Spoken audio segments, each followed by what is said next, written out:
His mom told everyone he could do better than me. My boyfriend smiled instead of defending me, so I left before sunrise. They thought that was the end. They were wrong. My name is Claire Bennett. I'm 29 years old, and 3 days ago I drove 8 hours home from what was supposed to be a week-long beach vacation.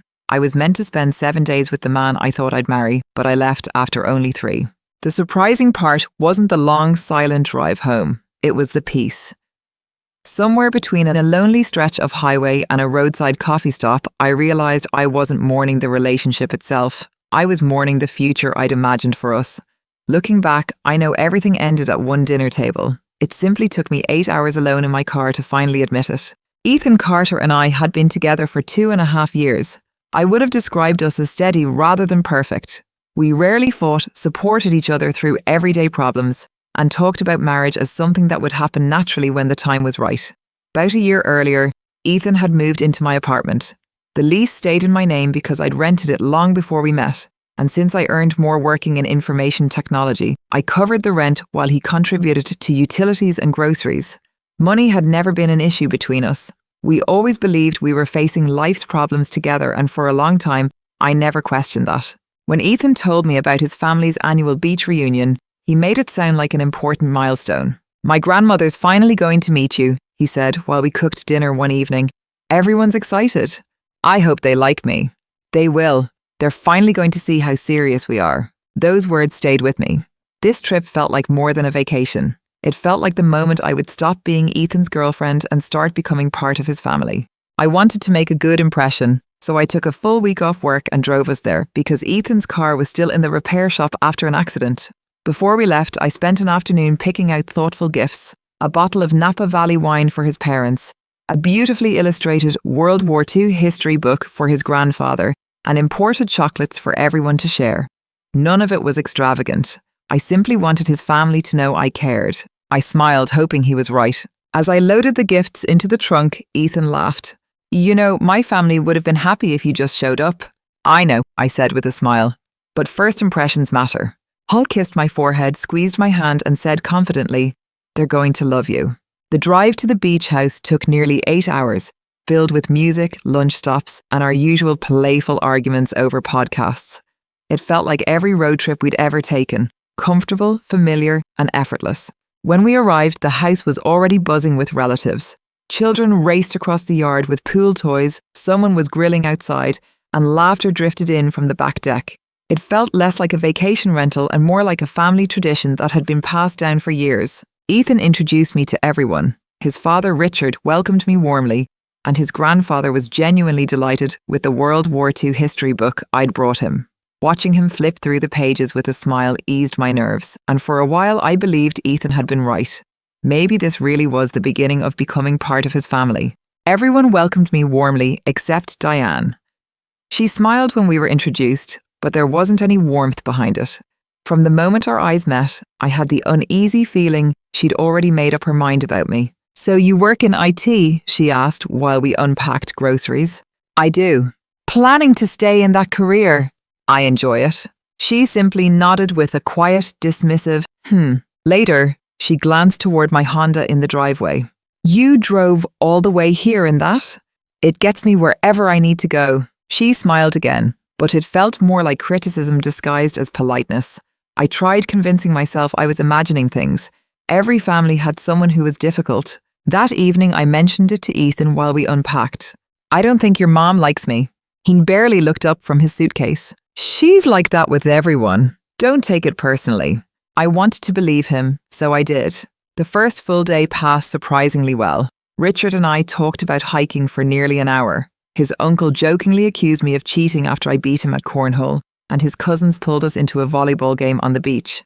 By the end of the afternoon, I'd almost forgotten Diane's comments. Then came the family dinner. About 15 relatives gathered around a long table overlooking the ocean.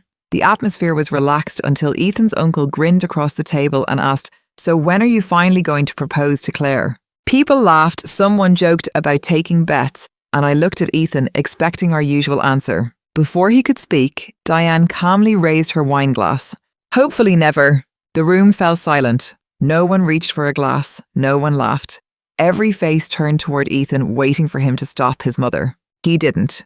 Instead, he forced an awkward smile, the kind people wear when they hope an uncomfortable moment will disappear on its own. Around the table, a few relatives laughed nervously, while everyone else stared at their plates. I kept looking at Ethan, expecting him to stop her. Instead, he muttered, "Mom, come on," with an embarrassed laugh that sounded more like he wanted the conversation to disappear than defend me. Diane ignored him. "I'm only being honest," she said before turning to the table. "My son is young, handsome, well-educated, and has his whole future ahead of him. Why settle so early?" Every eye shifted toward me. I kept my voice steady. "He's not settling. We're happy together." She smiled as if I were too naive to understand. Ethan graduated from one of the best universities in the state. He could marry a doctor, an attorney, or a successful business owner. He has options. "So do I," I replied. For the first time, her smile faltered, but only for a moment. "I'm simply saying my son deserves the very best." "So do I." Richard shifted uneasily. Ethan's uncle cleared his throat, and even his grandmother looked toward Ethan. Everyone seemed to be waiting for him to end it. I didn't. He rubbed the back of his neck and quietly said, "Mom, let's not do this." There was no conviction in his voice. Diane continued as though he hadn't spoken. "No offense, Claire, but you work in IT, you drive a Honda, and my son could have a completely different life." Every sentence landed with deliberate precision. I looked at Ethan. I wasn't waiting for a speech or a dramatic confrontation. I just needed him to make it clear that he was on my side. Instead, he looked away and murmured, "I'm sorry." The apology wasn't for me at all. It was for the woman who had just humiliated me. Something inside me broke. Dinner carried on as though nothing had happened. Conversations returned, laughter slowly filled the room again, and I sat there wondering how everyone could pretend I hadn't just been humiliated in front of 15 people. I barely touched my food.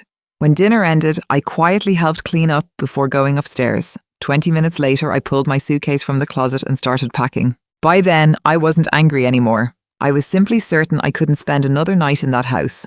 The bedroom door opened, and Ethan stepped inside carrying 2 mugs of tea. The moment he noticed the open suitcase, he stopped in his tracks. "What are you doing?" "Packing. I'm leaving tomorrow morning." He stared at me in disbelief. "No." He set the mugs down so quickly that tea splashed across the nightstand. "Claire, come on. You can't leave." "I can." I tried to laugh it off. "My mom's just like that." I noticed. "She doesn't mean half the things she says." "She sounded very sure tonight." He sighed. "You can't let one stupid comment ruin everything." I looked him in the eye. "It wasn't one comment. Your mother spent several minutes telling everyone I wasn't good enough for you, and you stood there while she did it." "I wasn't laughing at you," he said quickly. "Then what were you doing?" I was uncomfortable. I didn't know what to say. "You didn't need a speech. You didn't need to argue with your mother. You only needed one sentence." He frowned. "What sentence?" "I love Claire. She's a good woman. Don't talk about her like that." Any one of those would have been enough. Silence filled the room. "I was going to defend you," he finally said. "When?" I had no answer. I quietly zipped my suitcase. "You let the moment pass." I exhaled. "What did you expect me to do? Fight with my mom?" "I expected you to stand beside me." "I did." I met his eyes. "No, Ethan, you didn't." His frustration turned into disbelief. "You really think I'd choose my mom over you?" "I don't have to wonder," I said softly. "I watched you do it." "Tell them your mother said I wasn't good enough." I held his gaze. "And while she was humiliating me, you stood there smiling." That night I slept on the floor. It wasn't because there wasn't enough room in the bed. I simply couldn't bring myself to lie beside someone who had watched me be humiliated and chosen silence over me. Neither of us slept much. Every time I opened my eyes, Ethan was still awake, staring into the darkness. We didn't speak again. At 5 the next morning, I quietly carried my suitcase downstairs while the rest of the house slept. The ocean was still hidden beneath the darkness when I reached my car. "Claire!" I turned to find Ethan standing barefoot on the porch. "I knew you'd actually leave." "I told you I would." I walked closer, his voice softer than it had been the night before. "Please don't do this." "I have to." "You're making this decision because you're angry." I shook my head. "I'm not angry anymore. I'm disappointed." He sighed. "So you're really ending everything over one awkward dinner?" It stopped being about dinner the moment you let your mother humiliate me. I told you I was uncomfortable. I know. The difference is you were uncomfortable because your mother caused a scene. I was uncomfortable because the man I loved let her. He fell silent before quietly saying, "If you leave, we're done." I looked at him for a long moment. If you think that's a threat, you've already answered the question. What question? Whether you respect me. He never answered. I got into my car and drove away without looking back. The 8-hour drive home felt longer than any trip we'd ever taken together. There was no music, no jokes, no pointless debates over podcasts. I tried distracting myself with a true crime show, but my mind kept replaying the same moment. Diane's words, Ethan's smile, and an entire table pretending nothing had happened. Around noon, I stopped for coffee. The cashier smiled and asked how my vacation had been. It was shorter than expected, I replied, with a smile she couldn't possibly understand. About an hour later, Ethan started texting. "I can't believe you actually left." Then another message. "My whole family thinks you're overreacting." A third followed. "Mom says this proves she was right about you." I turned my phone face down. If he still believed leaving was the problem, he hadn't understood anything. A couple of hours later, another notification appeared. This one was from Richard. "Claire, I heard you left this morning. I don't agree with what Diane said, but I wish things hadn't ended this way." It wasn't a perfect message, but at least he acknowledged what had happened. I replied, honestly, "Thank you, but I won't stay where I'm publicly disrespected and the person beside me says nothing." He never responded.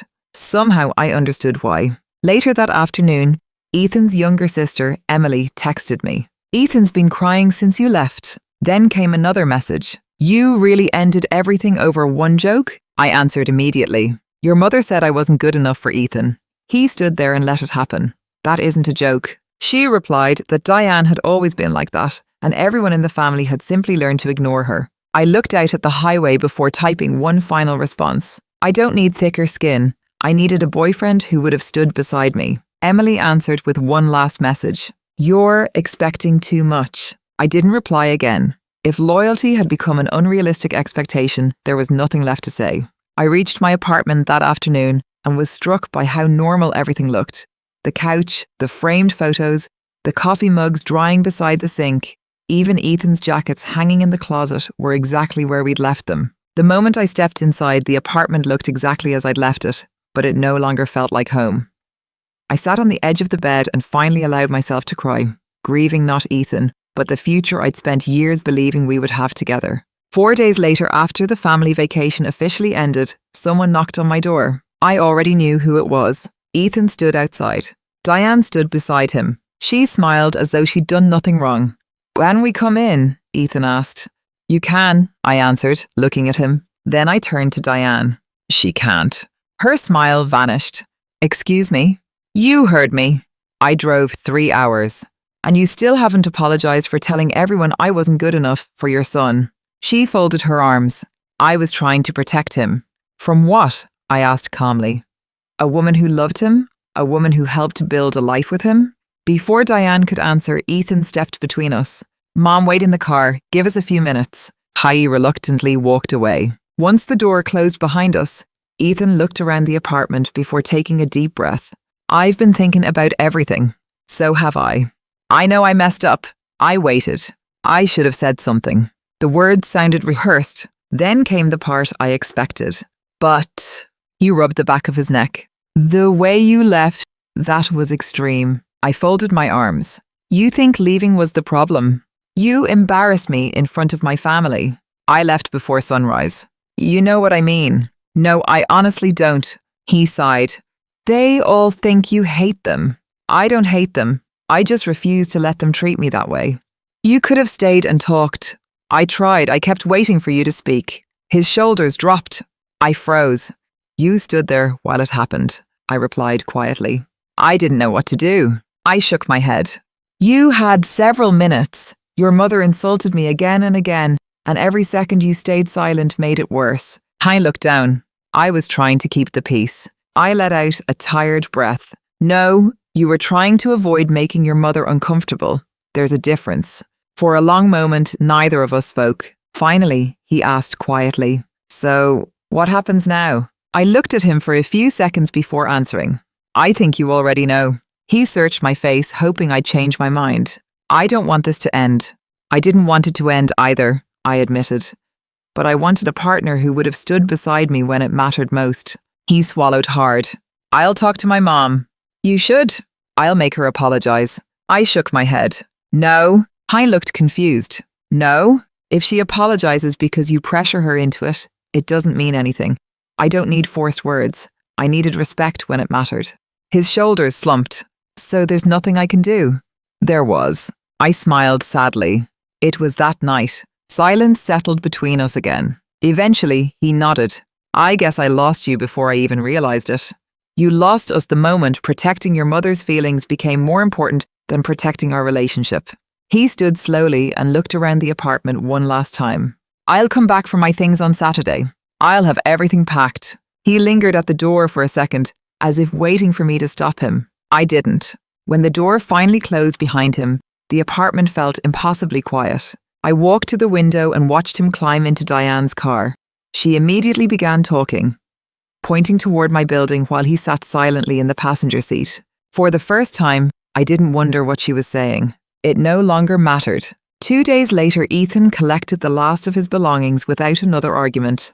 Diane stayed in the car the entire time. Neither of them tried to change my mind. I thought that would be the end. Instead, the rumors began. Several mutual friends reached out after hearing I'd been controlling, manipulative, and emotionally abusive. At first, I was stunned. Then I realized exactly where those stories had come from. I didn't argue. I didn't retaliate. I simply kept every message, every voicemail, and every email. When people asked what had happened, I told them the truth. Nothing more. A week later, Richard called. I owe you an apology. You don't. I do. His voice carried the weight of years. I should have stopped Diane that night. Instead, I stayed quiet, and now my entire family is paying for it. He paused before adding, I also have something you might need. I explained that Daniel had video called him while they were at my apartment, and he'd recorded part of the conversation after realizing Diane was trying to rewrite what had happened. When the recording arrived, it confirmed everything I had remembered. It showed Diane accusing me of stealing, Daniel putting his hand on me, and me remaining calm from beginning to end. I never posted the video online. I only shared it when someone directly asked for my side of the story. That was enough. The rumors stopped almost as quickly as they'd started. One by one, people apologized for believing a version of me that had never existed. 3 weeks later, Ethan was waiting outside my apartment after work. I just wanted to tell you something, he said. I nodded. You were right. I didn't answer. My mom still insists she did nothing wrong. I spent my whole life thinking keeping the peace made me a good son. I looked down. I never realized it made me a terrible partner. Those words hurt because they came too late. I hope you learn from this, I said quietly. I will. I mean it. I know. He smiled sadly. I still love you. I believe you. I looked up, surprised. You do? I do. I held his gaze. But love isn't enough when respect disappears. For the first time since we'd met, he had nothing left to say. I gave a small nod, turned around, and walked away.